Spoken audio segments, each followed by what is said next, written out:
What's up, y'all? What's happening? Welcome to the Real Estate Power Play.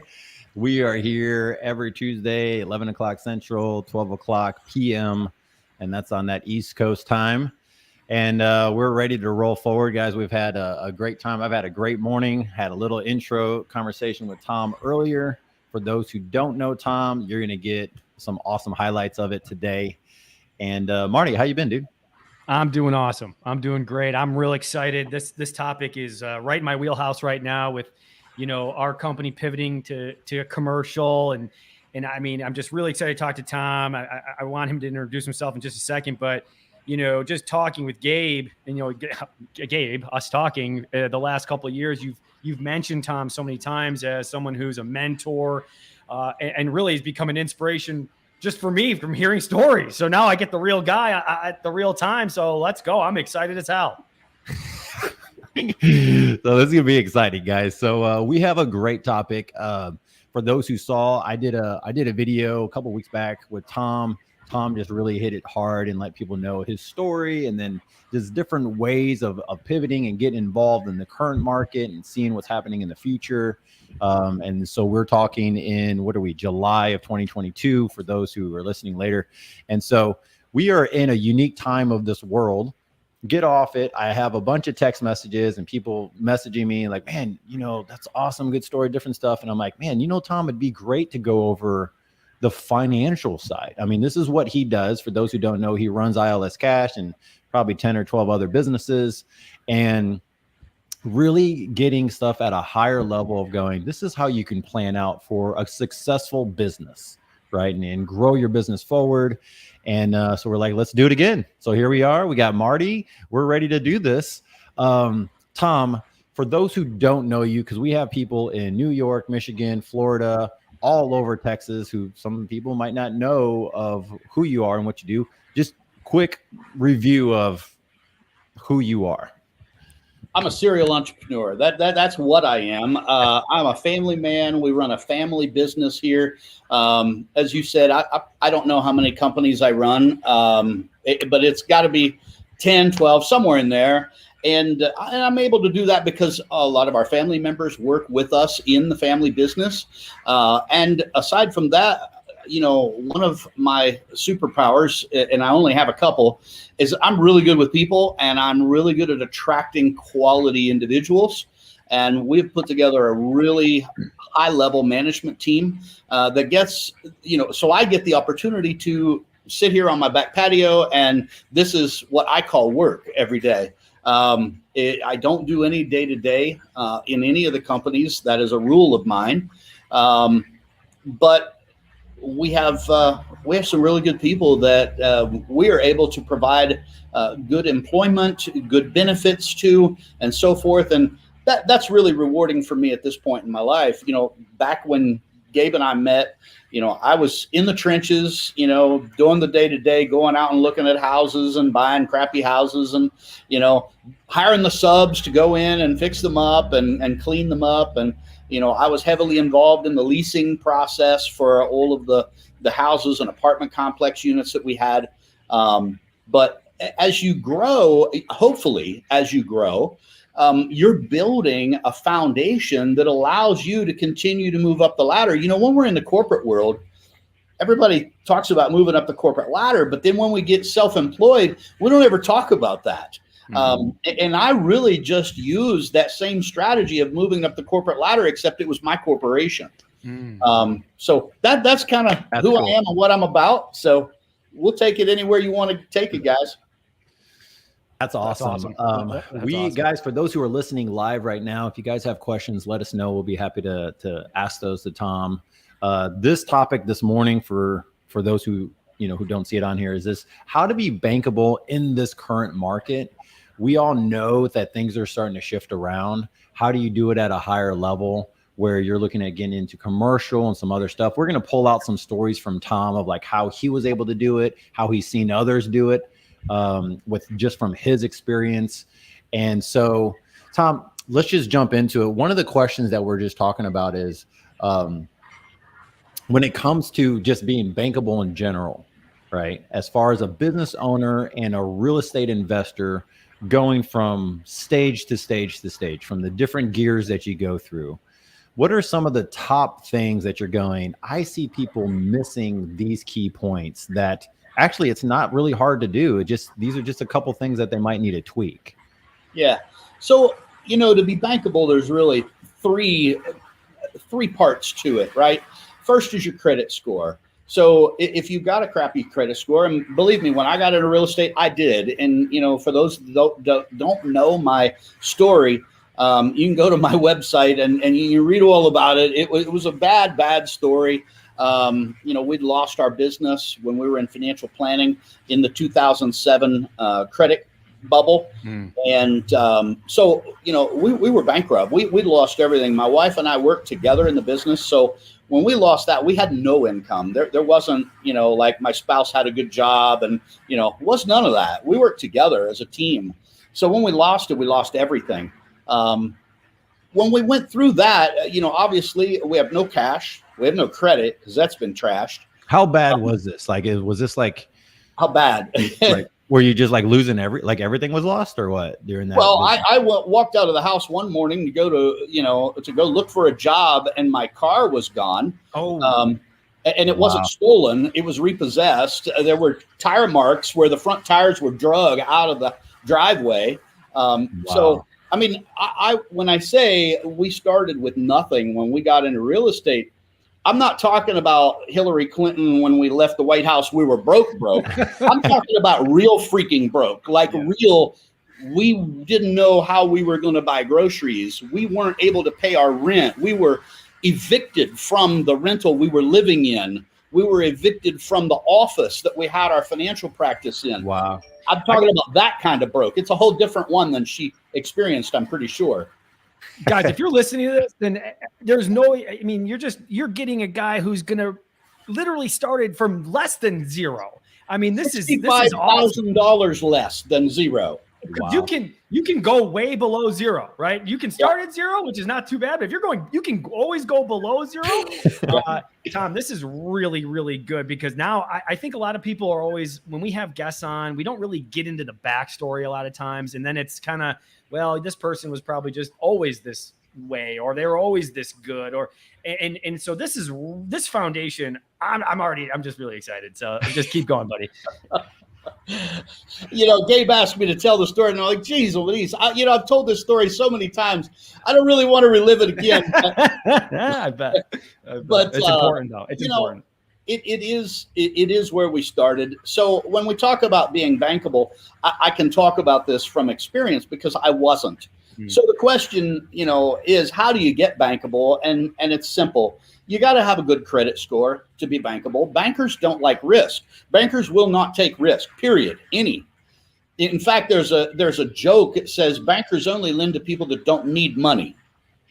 But it's funny because there's some truth to it, right? Right. You're really struggling. If you're in a bad way and you need a loan, don't go to a banker. They're not going to help you because that is risky for them and they're not going to take risk.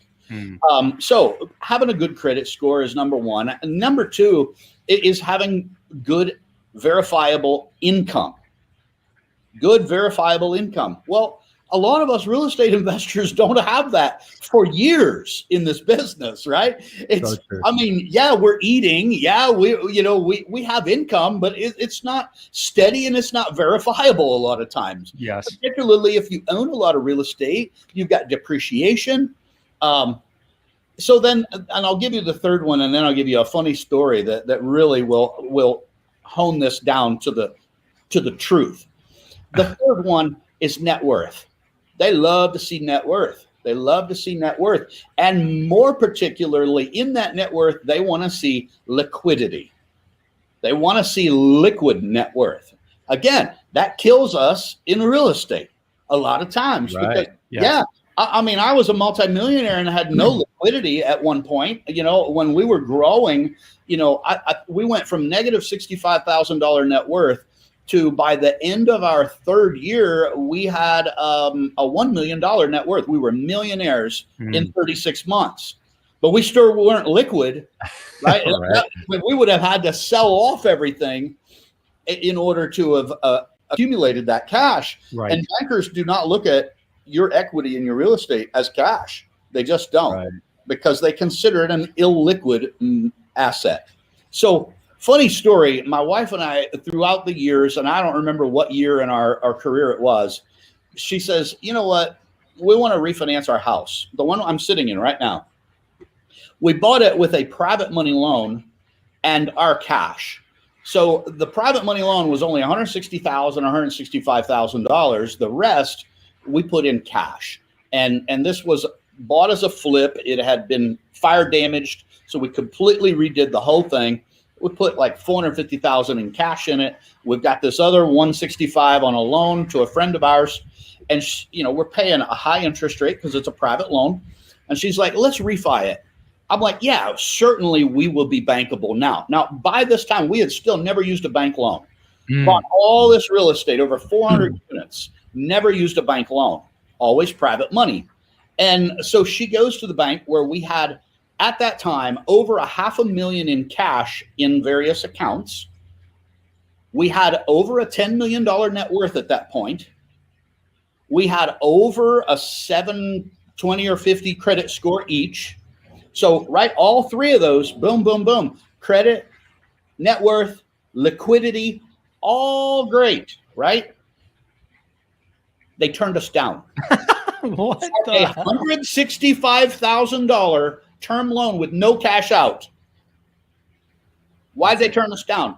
They called us back and said, "Look, we've looked at your tax return." At that point, it was probably like 250-page tax return. And they said, "We don't understand it. We don't think you have enough money to live. We don't understand how you live." Yet everything we owned, we paid cash for. We had no personal debt whatsoever, and still don't. We don't buy on credit. I take a vacation a month. Now our liquidity is well beyond what it was back then. And finally, we now are bankable. Finally, now we are bankable. We just bought a shopping center. Wow. We're able to get a bank loan on it, and decent rates, decent terms and everything. It took extreme, I'm not going to go into my current numbers, but it took an extreme amount of all three of those things That's to crazy. get us bankable. Well, give us the good news, Tom. Good news is you don't need banks. That's Good news it. is you don't need banks. That's what we needed to hear. That's the beauty. If anybody is living proof of that, I am living proof that I would say we bought probably, I quit counting after about 15 million. I would say we probably bought $18 million worth of real estate. That's purchase price, not its value. It was valued way more. But we probably paid over $18 million in real estate before we ever got a bank loan. And we did that through using private capital. Love it. Capital. There are so many ways to buy real estate. So you hear people say you don't need money to buy real estate. That's a lie. Okay. It does cost money. What the truth is you don't need your money to buy real estate. And that's the distinction that I think we ought to make. Can we go down that road? I'd like to stay there for a second because, all right, so Sure. Is it, you hear a lot about you don't need your own money, and I'm a big fan of OPM. I'm so glad that I started this business with other people's money, and I was okay with that day one. Tom, what is it? What is someone looking at? You're obviously, one of your many businesses is a lending company. Are you looking strictly at, is it the deal that is what is the most important? Is it the person that is asking what is most important? Yeah. Okay, so go ahead. Well, that's an interesting question. One I don't get asked very often. There's two ways I look at our lending company. And I was talking to a broker yesterday, a money broker, and he brought me a couple of deals, and I passed on one of them, and I told him I was interested on the other, and he said, "That's really interesting. Nobody else that I've taken those deals to has liked that particular deal. Why do you like that deal?" And I said, for me, I look at deals two different ways. And the first way is it a good risk for the company, right? That's the first thing. So if I think it's a good risk for the company, then obviously I want that deal. I want as many of those as I can get. But I might also like the deal if I like the property. So if I like the property, but, Gabe is a horrible risk, let's say, I might still do that loan. Because like I told him, I said, Brad, when I look at this deal, if they pay me as agreed, I win. If they don't pay me as agreed, I win. I like that. I like stacking that deck with a two-headed coin, right? So if I don't like the property and I would not want to own the property, then I'm strictly going to look at that deal from a risk basis, right? Because I don't want to own it. So I'm looking for a good quality risk on this thing. In other words, not as much risk. But if I wouldn't mind owning it, then I may look at it an entirely different way. And that's really how a lot of private lenders look at things. The problem is in today's market, there aren't very many private lenders. There aren't very many true hard money lenders who lend on the hard asset, right? And that's what we're really talking about. Hard money gets its name not because it's hard to get or it's hard to work with. It gets its name because it was defined as hard asset lending. And it has just been shortened through the years to hard money lending. But there aren't very many hard asset lenders anymore like me who can look at a deal and say, you know what, I don't give a crap if I own this property. Cool. Here's what I would lend on it because that's what I would pay for it if I were buying it. And that's how we lend. That's how a true hard money lender lends. There just aren't very many of them in the market anymore. That's so good. First of all, I've been borrowing hard money for like 7 years and I never knew that that's why. And I was always like, it's not hard to get. So I thought maybe the interest rates were a little, those are hard. That's hard money. That's really good, man. That's so interesting. And then the other part from what I'm hearing from you is that there aren't a lot of people that look at the deal and go, hey, maybe even a best case scenario, you don't pay me. Right. I think it's important for our listeners to remember, try to get in the heads of the person that they're trying to borrow money from, or just lenders in general. And that's a big part of it. That's very, very good. Very interesting. So I love that. Very good. So Marty, do you know why there aren't a lot of true hard money lenders left in the country? No. It's simple. They all gravitated to taking cheap money from banks and from Wall Street. So when you take that money as a hard money lender, because I've been offered it many, many, many times over the last 7 years of doing, private lending. I call my company a private money lender because I don't want to be associated with the so-called hard money lenders that aren't really hard money lenders anymore. The reason is they've all taken this cheap money that's been offered to them through local banks and through Wall Street credit facilities. And this money they get really cheap. And then they turn around and lend it out to you, the real estate investor. The challenge is when you take money from a bank or Wall Street, guess what? It comes with strings. So the lender is no longer the decision maker. The capital source is the decision maker. So the capital source, say a Wall Street credit facility, they will say, here's your box. Marty, here's $20 million, you go ahead and lend that out to your friends and family that are doing real estate investing, but here's your box. This is the only thing that you can lend on. And you think, wow, well, I'm getting it for this. I can sell the money for that. Man, that's a great arbitrage. Okay, I'll take those strings. I never took those strings. My business partner and I sat in a banker's office. He offered us a nice credit line, and we walked out, and my partner's like, man, Tom, you don't even look happy. You understand, we just got more money than we have in our whole portfolio offered to us. We've more than doubled in an hour with this guy. And I said, yeah, but we gave up our individuality. We gave up the right to decide what we lend on and what we don't. And we just became like every other hard money lender in town. Literally, we all have the same product. If I take this deal with this banker, I don't have any individuality anymore as a company. I can't brand myself differently. We all have the same product, coast to coast. And he looked at me and this is the first time I realized that my partner had faith in me as much as I had in him. He looked at me and said, you're the marketer, you're the visionary. If you don't think we should do this, we won't do it. And I'm like, yeah, but we need the money. We're out of money. He's like, we'll find another way. And fortunately we did. And today we have over $100 million on the street, and we have never taken a bank line, and we have never taken a credit facility. We've raised it through 100% private capital with zero strings. So we say yes or we say no to every single deal. We are the ones that decide, not somebody on Wall Street, not somebody in California, and certainly not somebody in a banker's office across the street. I love They've that. never lived before. They've never owned anything before. How the hell are they going to decide what a good deal is or what a bad deal is in our profession, right? Absolutely. And what a win for the people who do work with you. What a win for them. And what a win for you too, that you can then be the one that's in decision of, if that's something you're going to lend on or not. And it totally makes more sense now that, that you guys are having the success. Well, there's a lot of reasons I'm sure why you're having success, but that's an even fundamental reason why guys like you are people who people want to work with you instead of, the person that is behind like you said, the strings and everything. And you're like, how is this person not lend on this? You'd be happy to lend on those deals, Tom. Exactly. So that's fantastic. Very, very cool. Very good. I love to see the excitement going on here, guys.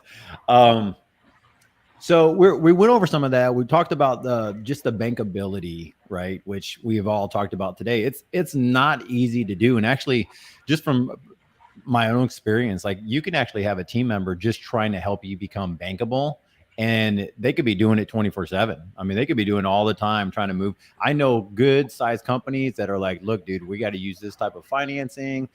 And it's like, man, you hired a person just to do that. Why don't you just go borrow money? Oh, I will never borrow money to go do that. And I'm like, that's what the bank is doing. Like, what's going on here? Like, think about it. What's the end goal? Well, Gabe, it goes deeper than that even.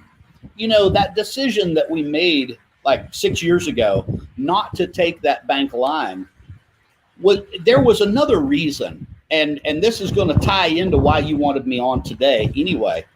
The other reason I didn't want to take that line, number one, we'd lose our individuality, and I didn't want to do that.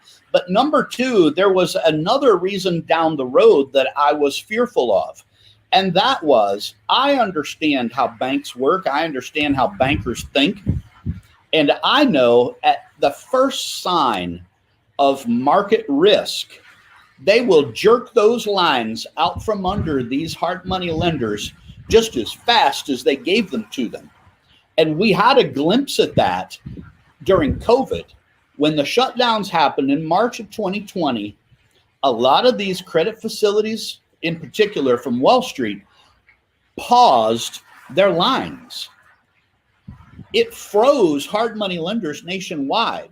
And it was so bad, our server crashed because of the deal flow, the applications that were being put on to our website. It crashed our server. It went fivefold over any record we had ever set. Our IT manager is our son, and he calls me up apologizing. He's like, we weren't supposed to be to this level for 2 more years. And he's like, here we are. April 2020 was a record that still stands in our company for app flow. And it's not because we were great. It's because all the other guys were shut down. Wow. And they were shut down, depending on which company we're talking about, 30 to 90 days, depending on which one. We know that that's how they're going to act. That's how they're going to react. So we are ready and we are positioned for the inflation we are seeing, for the recession that I believe we're already in, and for the long haul financial issues that I believe our country is facing. And all we're going to do during that time is grow. We're just going to grow because most of our competitors are not going to be able to lend, or they're going to have to figure out how to retool their companies entirely for capital. And we're already there. We did it the hard way, but we did it sustainably. They did it the easy way, but it is not sustainable full market, not sustainable for a full market cycle. This is a question that you're hitting on that I wanted to kind of, this is a segue into the next thing is like, You're saying that maybe, are you saying that mainly as like the lender side of it, with the ILS side of things? How are you looking at with your other 20 businesses that you have, saying, okay, now I know, since you've already gone through that before? And for those who don't know, I mean, real quick, we got to touch it because I don't think Marty knows either, is that like during the peak of your buying cycle, when things were hitting the bottom, you were closing, I forgot what the number was. It was like 30 every something, 40 something days, or what was it? Yeah. We were buying an apartment complex every 48 days. And we did that for 22 months. Yeah. So guys, so the idea is, if you want to build wealth, you do that in a down market. You want to make money, you do that in a rising market. So we've made a lot of money in the last few years, the last 5, 6, 7 years, because we've just been in a straight rising market and money has been easy to make. Everything has been predictably easy. So if you've made money in the last 7 years, great, pat yourself on the back, you've done okay. But that does not guarantee you that you'll be in this business 3 years from now. It doesn't, because you haven't seen a down market yet. You don't know what that looks like. And you got to get around the old guys like me that have seen that in your neighborhood, in your market, and sit them down, buy them a lunch, because there's stuff you don't know that you need to be preparing for. This goes into a question that one of the guys has, Tom, and one of the questions is talking about, and this is a guy that you know, he could literally call you if he wanted to, but we'll ask it anyways.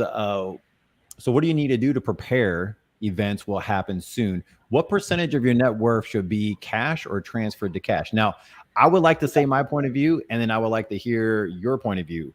The reason why I want to say mine, because I like to hear that if I'm wrong, Tom definitely lets me know if I'm wrong. From the old guys the guys that are seasoned, that I bought lunches for and stuff like that, it's just baffled me how they they like cash, right? And I'm going, why do you like so much cash? Now, I see it. Their words are, I rather take the cash loss of the inflation for 1 year than to not have any money during that season, and now I can't buy up anything. And I was like, okay. And they're some of them are my lenders, so they're like, I'm doing stuff, but their mentality was different. I'm going, well, why don't you put it to work? Yeah, I'll put it to work on your projects, but the mentality was just different. And now I'm starting to see the light of going, they rather have that available now. Like, Gabe, when's that project done? In 2 months from now? Okay, I know that I'll have $1.5 million of cash, right? And I'm ready to pounce. And they rather look at it that way. Now, I don't know where I sit in all that specifically, but just to get your insight on it, what is your take on it? So I don't think the question, the way it was worded and structured, is answerable, because everybody's in a different position, like you said. Everybody's in a different season in their career. That's good. So there isn't one blanket answer that would cover everybody on the call. But I will tell you this, a good friend of mine who texted me this morning and said, hey, I'm sitting on a lot of cash right now. I'm thinking about paying off a couple of my rental houses to increase cash flow. Do you think that's a good idea? And I know his situation fairly well because we're such good friends. So I gave him a more direct answer than what I'm going to give to an audience like this, where I don't know your situation. But I said, honestly, given where you are and given where we are in the market, I probably wouldn't, particularly if you're paying 5% on that money or 6% on that money or less, right? And the reason is because your inflation adjusted charge for that money is still negative. You're still not paying anything for that money. If the interest rate is 6% and inflation is 9.1, it's still a good deal. You're still paying back the bank with inflated dollars. You're still making arbitrage on their money before even making money on the freaking property you bought with it. So good, Tom. You're double arbitraging. So now, if he'd have said, hey, I got a 15% loan over here, should I pay that off? I'd have said, yeah, you probably should, because that's a different scenario.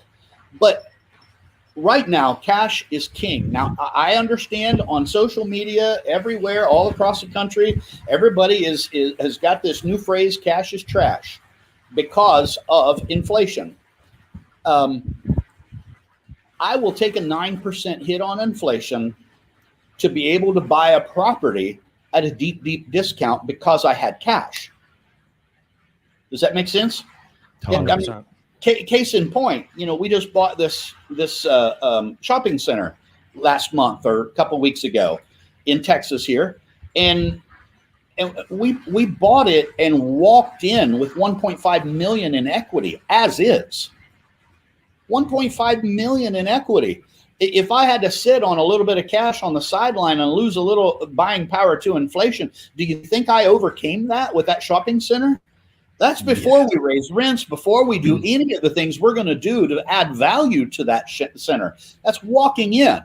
That's the kind of stuff that you're going to see. Now, it's still rare to be able to find those kind of deals right now. I ain't going to lie. But those deals are going to become more and more and more available to those with cash.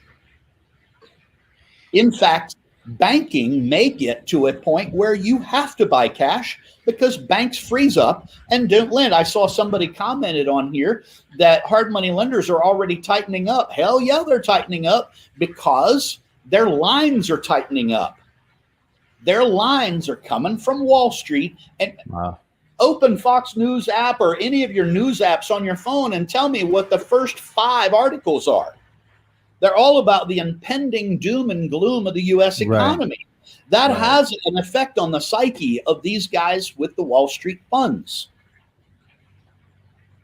I think one of the biggest takeaways I've had so far is, and because what you were just saying even enforced it even more, was that in the last 6 years, Tom, like what you were saying is people have made a lot of cash. They've made a lot of income, high earning power has occurred here.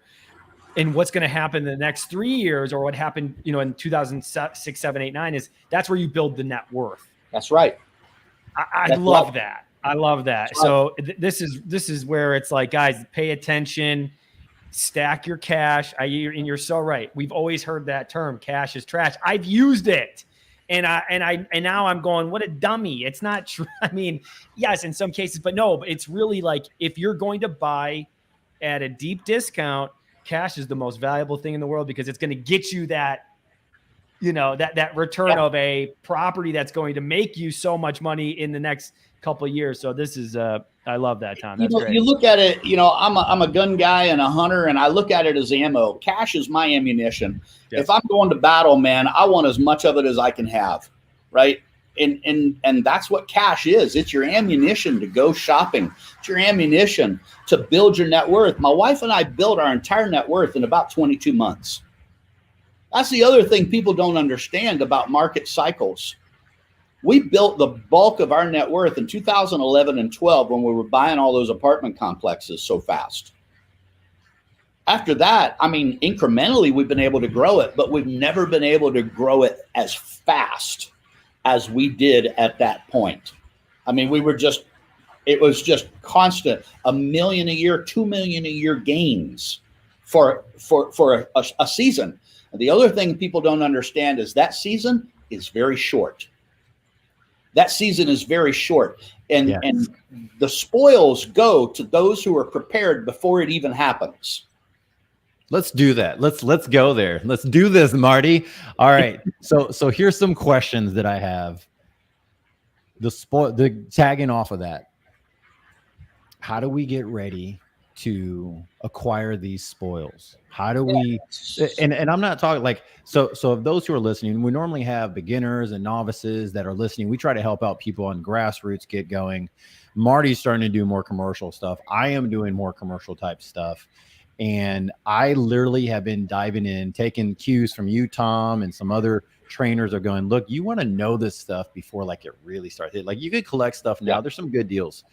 But how do we get ready to collect the spoils? Like, what is something that you look and you just I kind of see this analogy of like, you're going to battle. There's the territory over there. you're rowing a boat, trying to get to that territory, and you're just seeing people just drop off left and right. And you get there and you realize there's not as many people here doing battle as you thought was going to be here, because they just dropping up. They're too busy buying things. Well, and I'm nervous. I'm just holding on to money, you know, in some areas and some other stuff, and going, man, I could buy that right now. I could get that. You know, some deals are starting to pop out. So how do we get ready? So case in point, you know, back in that 2011 and 12 era I was talking about, 2012 in particular, I mean, brokers, high-powered brokers up in Houston, guys who, you know, they got the big glass offices and all, they would call me up and say, hey, are you familiar with this complex? And I'm like, yeah, I know where that's at. And they go, drive by, tell me what you'd give for it. I don't even want to list it if you don't want it, because you're the only buyer we have right now in the county. Can you imagine that today? Oh, I mean, those same guys have lost my phone number years ago. You know, they don't call me anymore. You only call me when nobody else will buy, right?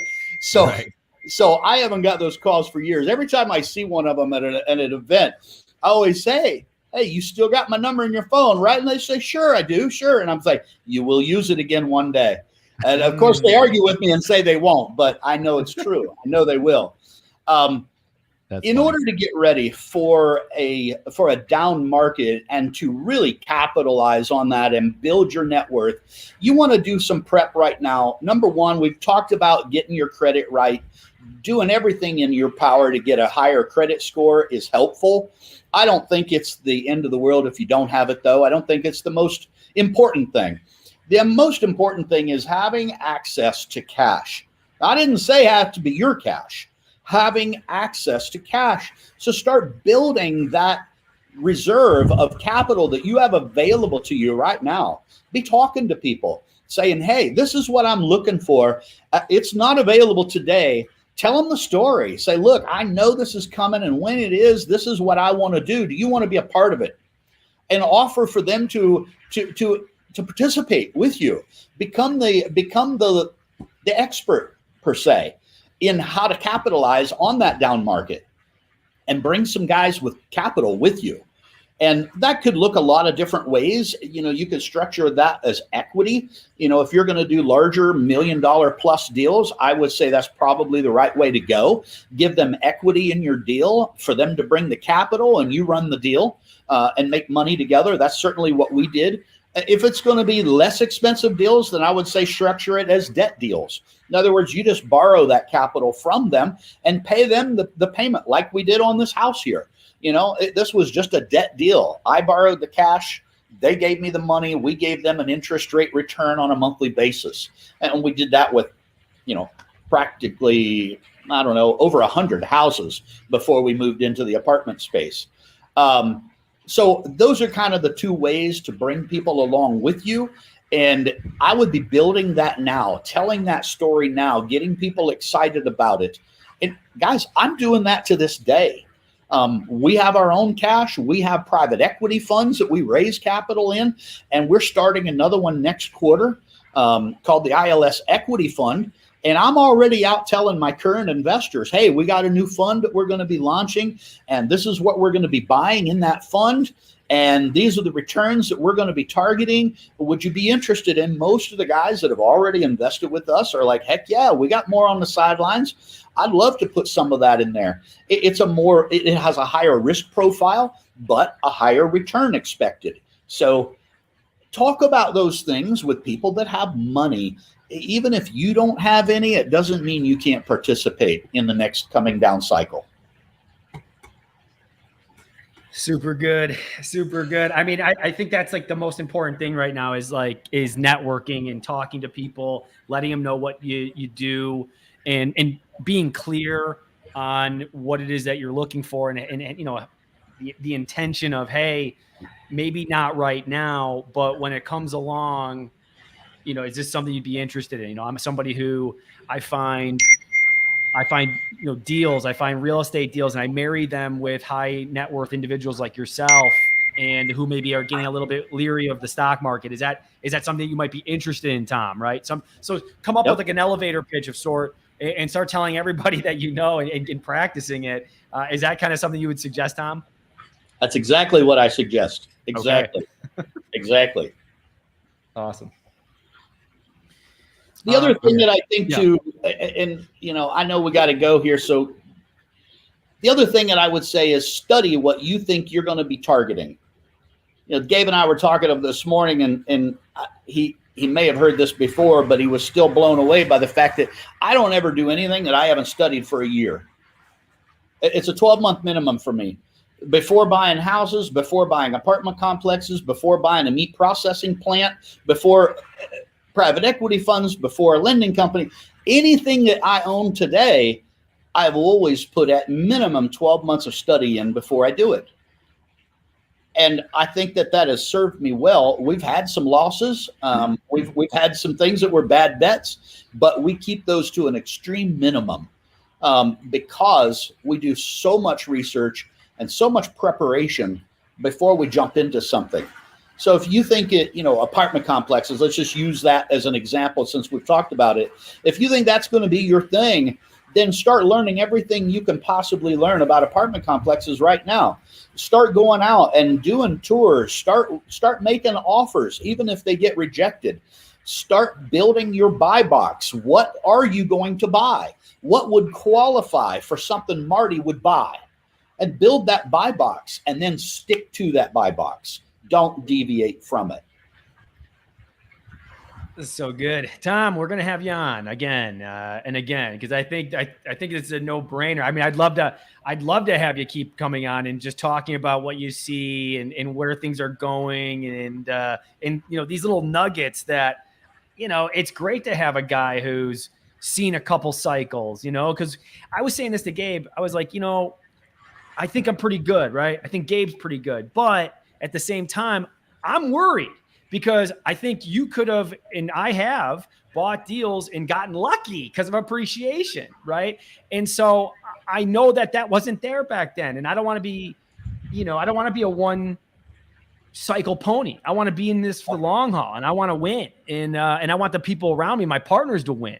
So this has been very helpful and very useful. And it's been good to hear some things that I thought were true, and now they've been hammered home. So I appreciate you, Tom. Thanks so much. Glad I could help, guys. It was fun for me as well.